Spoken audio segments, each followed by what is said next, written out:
Ano to boss, meron siyang lane keeping assist.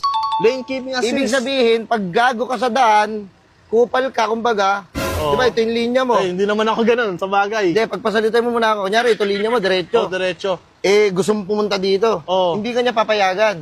Titigas yung manubela niya kasi dito ka lang. Oy! Ito nga Boss! yung nililipat-lipat. Ba't mo? Wait lang, nadadala ko sa kwento mo.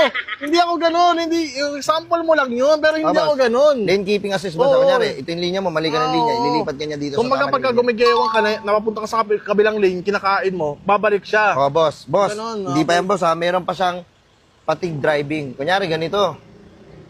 Kunyari, lasing ka. Tapos lasing. nag-drive ka. Ano kayo? Wala kayo iniisip eh. Diba? Hindi mo iniisip pamilya mo na naiwan sa tahanan mo kasi magdadrive ka, lasing ka. May mga ganun tayo ng mga kupal yun eh. Oo, katulad mo. Ay, hindi ako ganun, boss. Diba, Kunyari, pagod ka, kaya lasing ka, nakatulog ka ngayon. Eh, nabitaan mo yung